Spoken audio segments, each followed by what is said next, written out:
Je remercie l'invitation du CFP. Mon nom est Michel Morin, je suis directeur adjoint à la Coalition des organismes québécois de lutte contre le sida. Je suis là depuis 17 ans, je squatte depuis 17 ans et je suis dans le domaine du VIH depuis 20 ans.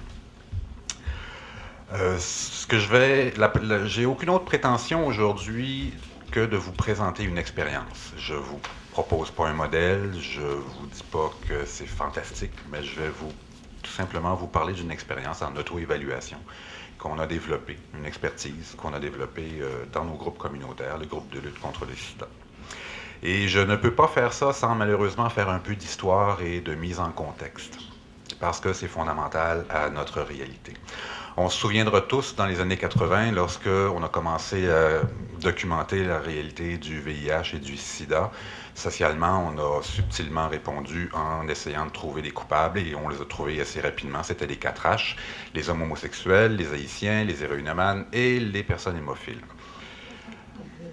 Après le choc, ces communautés-là se sont revirées de bord assez rapidement et de manière très militante.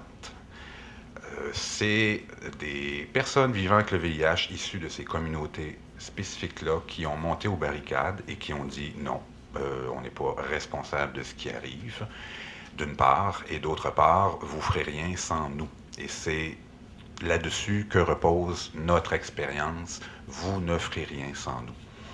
Dès le départ, dès les premières conventions scientifiques, les personnes vivant avec le VIH sont invitées, au grand désespoir des scientifiques et des médecins à l'époque. En 92, un médecin, après la première présentation scientifique sur le VIH, a dit « Plus jamais de personnes vivant avec le VIH à nos rencontres ». Lui n'est plus là, mais les personnes vivant avec le VIH sont toujours là. Les groupes communautaires qui sont nés à l'époque en Amérique et en Europe ont été donc mis en place d'abord et avant tout par des personnes vivant avec le VIH, des communautés dont je vous parlais tout à l'heure. Alors, c'est un peu la tradition qui a créé le mouvement communautaire au Québec aussi. C'est des gens d'ACT UP qui ont créé le mouvement. C'est des militants de la communauté haïtienne. C'est des regroupements de personnes utilisatrices de drogues injectables aussi. Il ne faut pas oublier que c'est relié un petit peu la montée d'une prise de parole dans cette population-là aussi, qui a dit aux autorités de la santé publique « Oui, mais pas sans nous ». Lorsque les médicaments ont commencé à être un peu plus performants dans les années 90, et là je vais dire une méchanceté, mais je pense que les gens qui connaissent le milieu seront d'accord avec moi, c'est-à-dire que lorsque des gens ont arrêté de mourir et qu'ils ont commencé à vivre avec l'ensemble de la population, les défis des groupes communautaires ont été plus de faire de la défense des droits, de combattre la discrimination qui existe encore aujourd'hui, et de faire en sorte qu'à tous les niveaux, les personnes vivant avec le VIH aient une prise de parole. Sauf que c'est arrivé uniquement dans notre milieu, et ça, je le sais, j'en suis conscient. À la fin des années 90, on s'est aperçu que le mouvement communautaire se bureaucratisait et versait lentement vers une logique de service. Encore une fois, notre milieu seulement. Je ne parle pas de vos expériences.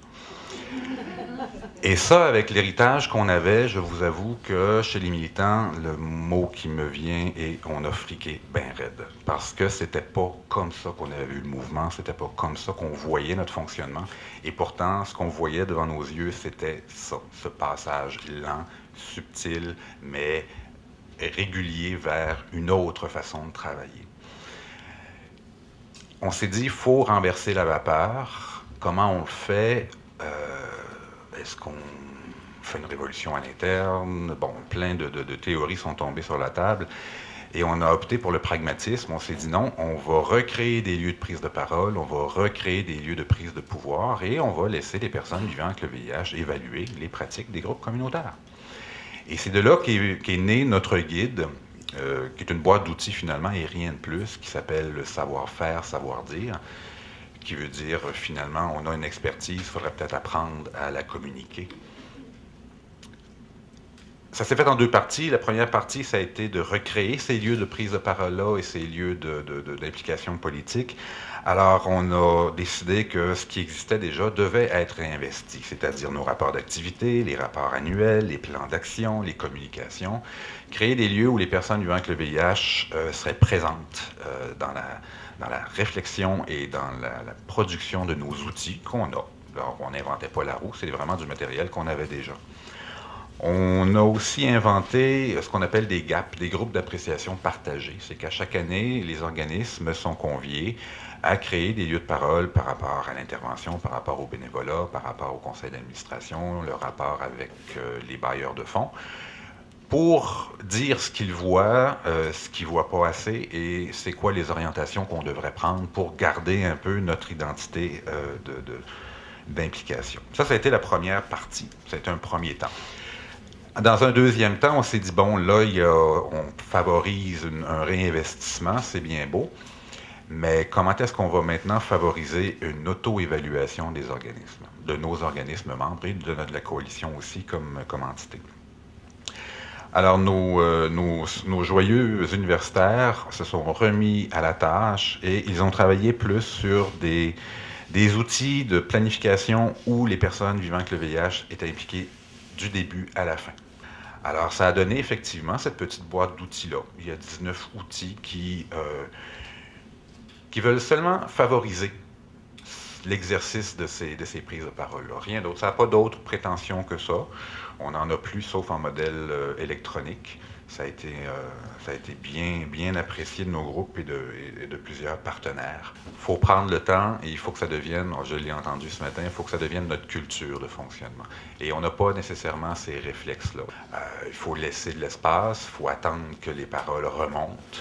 Il faut avoir une vision un peu moins bureaucratique de nos fonctionnements et on est invité à ça par tous nos bailleurs de fonds, d'être très, très rigoureux, très bureaucratique. Alors, c'est un défi constant qu'on a à relever de manière systématique d'année en année. Ça ne va pas de soi. Par contre, quand on a mis ça en place, nous, ce qu'on a pensé faire, c'était non pas que la coalition allait réfléchir et mettre en place des outils, mais on a fait un appel d'offres à X groupes. Les premiers qui se présenteraient pourraient y participer. C'est eux-mêmes, c'est des organismes communautaires de base qui ont été des autocobayes de l'ensemble de la démarche. Puis nous, on faisait partie de la démarche au même titre qu'eux. Les perspectives. Je parlais de santé publique. La santé publique s'intéresse toujours de plus en plus à nous. Alors, il faut qu'on soit extrêmement prudent. Et il y a une nouvelle tendance en ce moment au niveau international, c'est qu'étant donné que les médicaments fonctionnent relativement bien, on a décidé qu'on allait tous traiter le monde, qui veuille ou non. En anglais, comment ils disent ça? Seek and treat. Trouver et traiter. Ça me fait beaucoup penser à la guerre du Vietnam où c'était Search and Destroy. Et malheureusement, mon parallèle n'est pas nécessairement boiteux. Quand on commence une médication dans le domaine du VIH, c'est pour la vie. Et on sait qu'une médication a une espérance de vie aussi. À un moment donné, il va falloir changer de médication. C'est pas des travailleurs communautaires, c'est pas moi comme directeur adjoint, et c'est pas des gens de la santé publique qui vont décider comment les gens doivent prendre leurs médicaments. Il va falloir que ce soit des personnes vivant avec le VIH. Alors, nos espaces où les gens peuvent prendre la parole, ils vont devenir de plus en plus importants pour qu'il y ait un respect minimum des droits de la personne dans le domaine du VIH. Est-ce que l'auto-évaluation, et je termine là-dessus, est-ce que l'auto-évaluation est un mal nécessaire? Est-ce que c'est obligatoire ou on peut s'en passer? Dans un contexte où est-ce qu'on veut nous passer des contrats, dans un contexte où est-ce qu'on veut nous dire quoi faire parce que on fait partie d'un plan d'ensemble et d'un continuum de services, le défi pour nous, ça va être de bien représenter et de bien faire connaître ce que veulent les personnes qui fréquentent nos groupes, qui ont mis sur pied nos groupes et qui sont supposés être les maîtres d'œuvre encore aujourd'hui de nos groupes. Sans ces outils-là, j'ai de la difficulté à croire qu'on va pouvoir le faire de manière crédible. Ils sont fatigants, nos vis-à-vis. Là. Ils nous sortent des chiffres, ils nous sortent des statistiques. Il faut qu'on soit capable de leur sortir, non pas des chiffres et des statistiques, mais des prises de parole et des positionnements politiques par rapport à ce que veulent les gens dans les groupes communautaires. Mais je pense qu'on n'aura pas le choix. Il va falloir avoir ce drapeau-là pour défendre nos positions. Je vous remercie de votre attention.